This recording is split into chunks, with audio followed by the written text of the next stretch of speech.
I've been a candidate myself 4 times, and I believe I have trounced Museveni equally the same number of times. The last time I was a candidate was in 2016.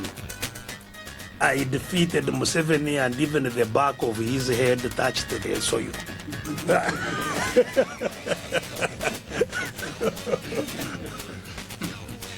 And I announced the results myself because I knew nobody would announce my results. Then I was quickly arrested, taken to Moroto where I was imprisoned. From Moroto I was brought back to Luzira, charged with treason. I went to court in broad daylight and said, it is true, I announced myself the winner. Because it's me who won, I have the evidence. You don't have to say you are still investigating. There is nothing to investigate. The one who announced himself is here and he accepts. So let the trial begin and I give you my evidence. The trial has never happened up to now. So I don't want, if 2026 comes, we should have prepared to see whether we get more voices like Amere is there.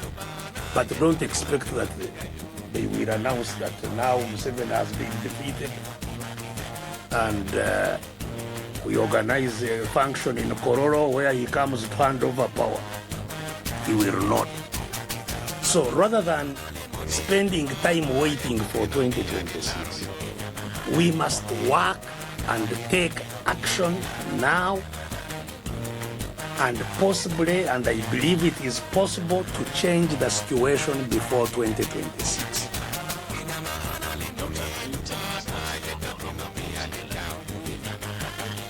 The election, I have told you, first of all, has there been, Uganda has been independent for 62 years. Has any election ever changed the leader in Uganda? In the 62 years, is there any president who was removed by an election? So what keeps them in power is the guns.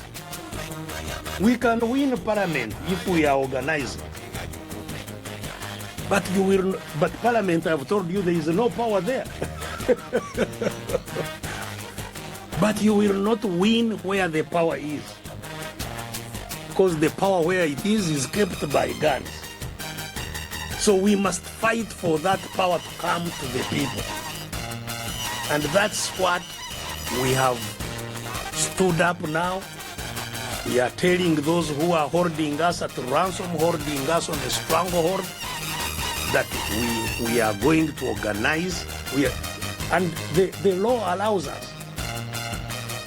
The law, the Constitution allows us to organize ourselves, to regain control over the country, to regain constitutional order, which is not there. Just the other time you were seeing Museveni's son, who was a serving officer of UPDF, a soldier, campaigning openly in the country, breaking the law, breaking the Constitution, even until the father had to apologize to Kenya on his behalf. But nobody can control that. That means there is constitutional failure. When that happens, the Constitution, Article number 3, puts a duty on all Ugandans to do everything in their power to restore constitutional order. And that is what we have gotten up to start doing. That's what every Ugandan must prepare to do. And in order to do it, we need to do 2 things first. The first thing, Ugandans must be woken up from the slumber and resignation in which they now have fallen into, thinking nothing can be done until maybe God will help us. God helps only those who help themselves. So the first thing we are calling on our people is to wake up and prepare to do something. Secondly,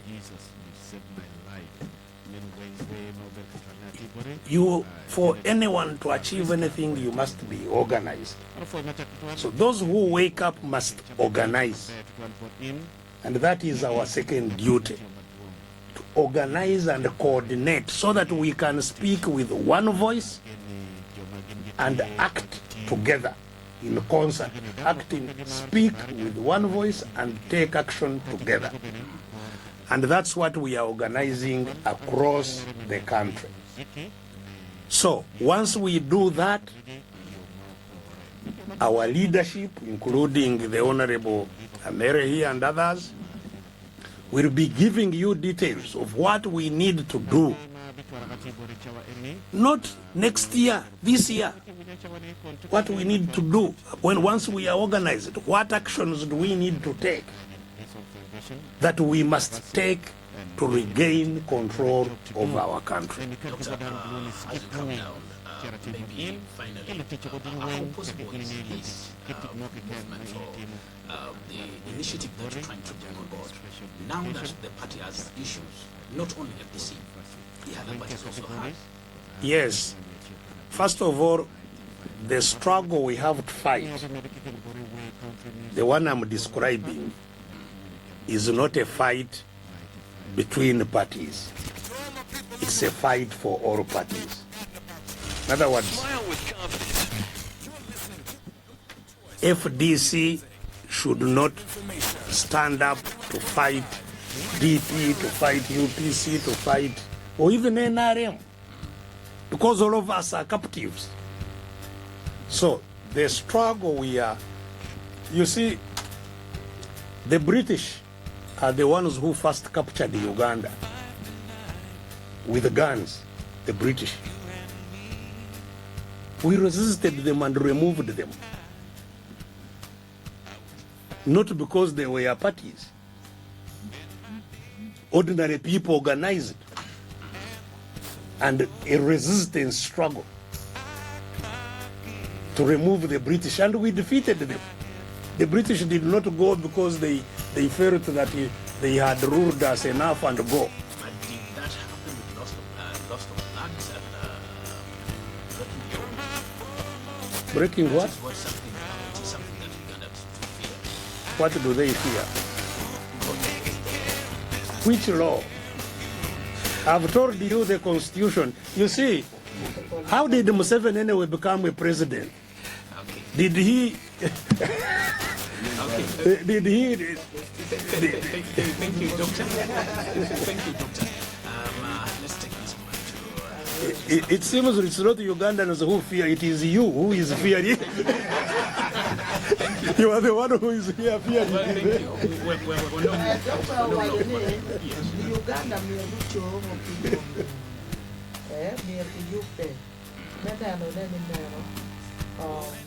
kitimo give more make go to air border jo magu chori o mier go yupe go be magu yupe, that is in group ento yupe ni eni era ye what eni pien pen check na mader ye Uganda ti eni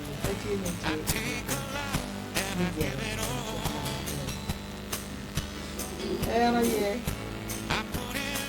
kai ner ki tika wote in kachen enyer kwan twara ki chingu duro ya lo duro no Form a new party. The most important matter around FDC is our mission. Why we formed the party?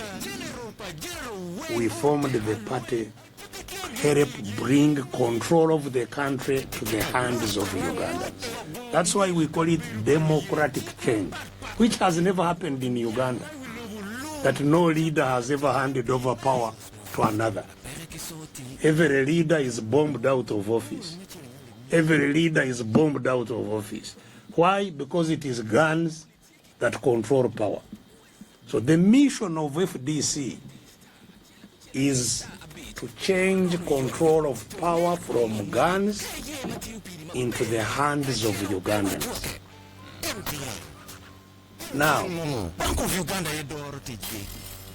that mission, we formed FDC as the vehicle to take us to that objective, to take us to that end. It's like if they were like the Jews were moving from Egypt to look for the promised land, and they go with a vehicle, they build a vehicle to take them. You can build a bus, you can build a lorry, you can build even an aircraft to fly. These are vehicles to move you from one place to the other. The most critical thing is that you get where you are going. That is the most critical thing. So when the vehicle, like our vehicle, if our vehicle gets a problem, you have options. You can repair it and continue.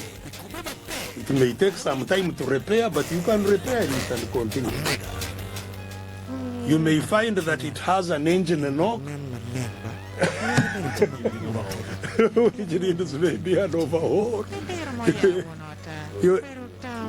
And you may find it is cheaper to buy a new one, so you buy a new one and continue with the journey.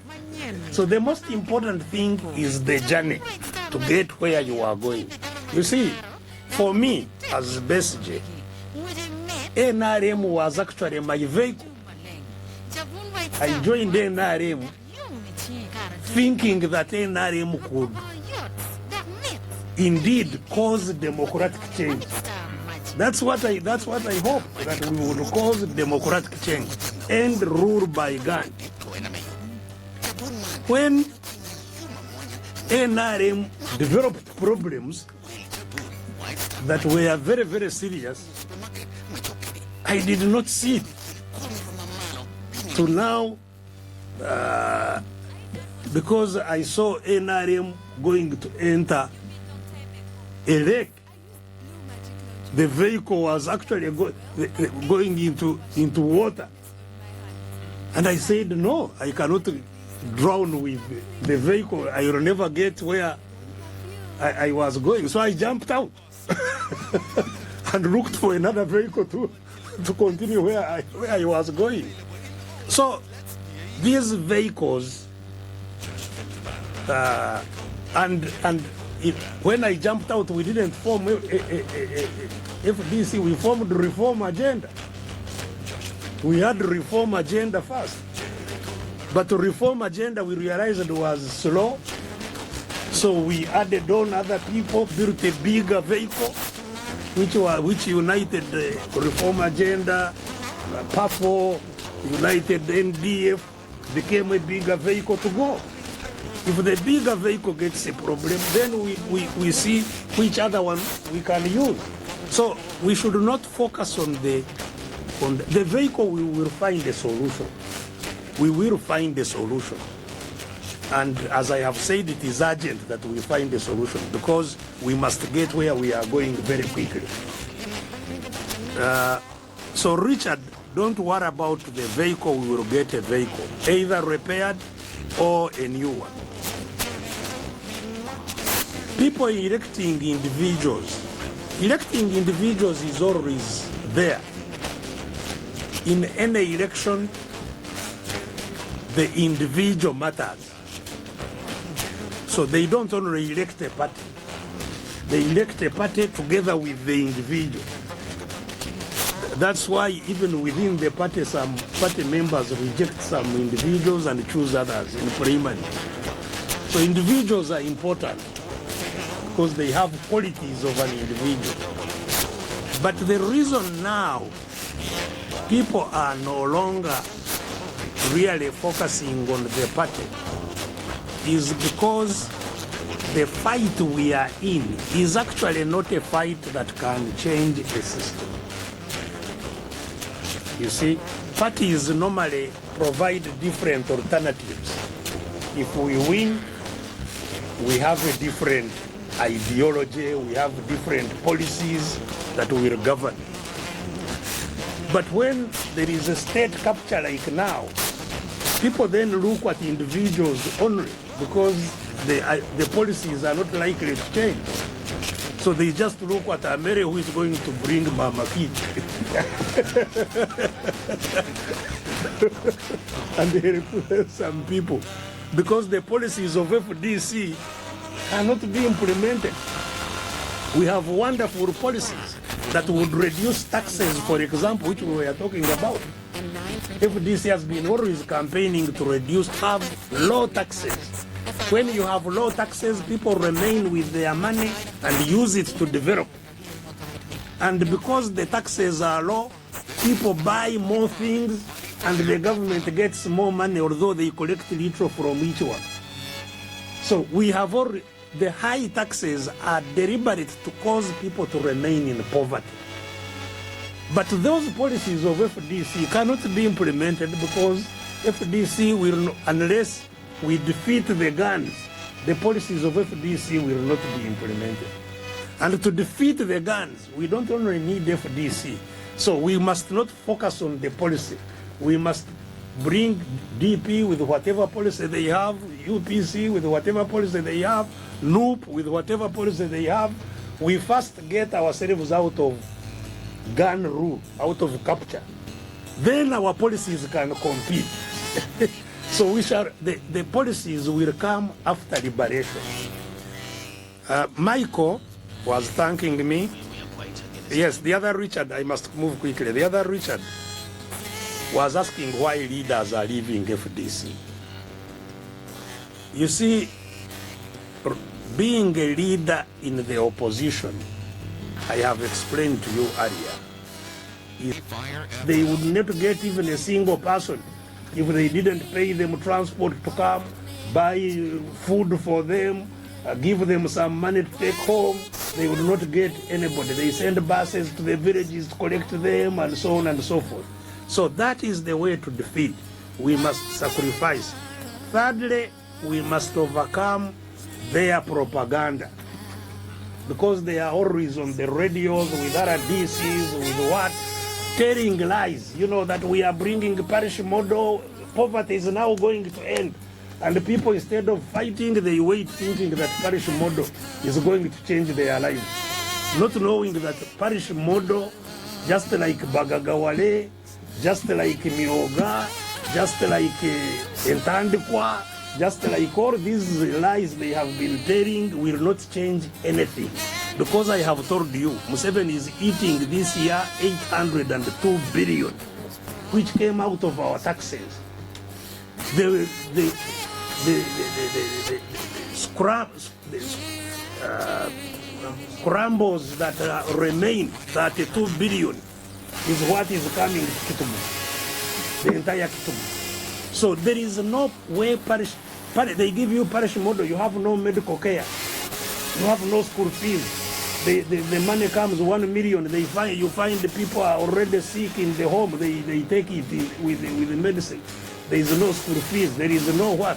There is no way parish model will ever get anybody out. But we must overcome that propaganda of the regime. And lastly, we must overcome the attempt by the regime to divide us and divert us.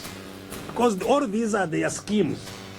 They divide any place where people are gathered, whether it's a church, whether it's an association of teachers, whether it's an association of traders, whether it's a political party. They try to divide and cause conflict amongst us. So we must overcome all these, and I believe we shall overcome them. The regime is very, very weak today because it no longer has money. Money would come from the population. They impoverished everybody. So now that's why the other person was talking about borrowing, that they have overborrowed. They have overborrowed because they can no longer collect money from us to satisfy their needs. So they are borrowing on our behalf. And we have already warned those who are lending money to Mr. Museveni that we shall refuse to pay them. Because there is a principle known as odious debt. When you lend money to somebody knowing that that person is going to use it in a manner that will never pay you, when you lend knowing that you are lending to a thief, to somebody who is a drunkard, who is not going to do anything to pay, and you lend, you can't collect that money in law. You have lent an odious debt. We are telling the Chinese, the so and so people who are lending to Museveni that they must be careful, not to expect that Ugandans will pay them for money they lend to thieves to take. So we think Mr. Museveni is very weak now.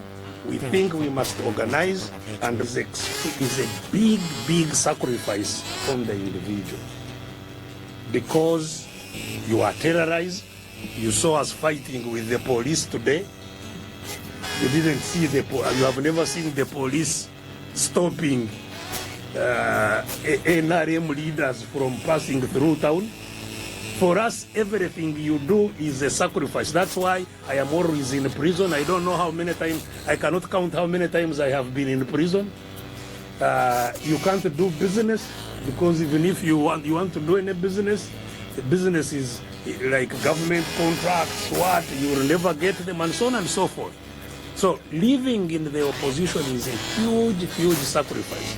That's why if you bring the picture of Mama Mavera when we were together and how now she looks, of course she's now looking much better. Yes, but how are her people looking?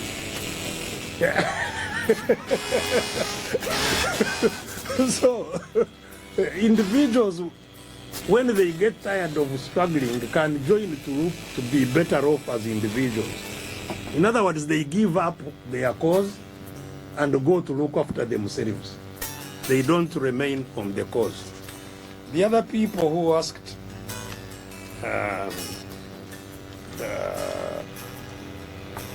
that there hasn't been a change after a long time, what is the way forward? I want people to understand that it has taken a long time to get the change we want, because the change we want is a change that has never happened. We are trying to do what has never happened. Defeating guns without guns has never happened. And in order for this to happen, and I would like maybe this to emphasize it, we have to work, all of us, to defeat four things. First, we must defeat fear, which is amongst our people. And we defeat fear by having more knowledge about the problems. We defeat fear by having more faith in our ownership of Uganda. This is our country and we must fight for it. Secondly, we must defeat control by money, which Museveni has captured of the whole country and uses to bribe our leaders. Our leaders must be willing to sacrifice without money, like I have praised the people of Kitgum who came. They were not given money.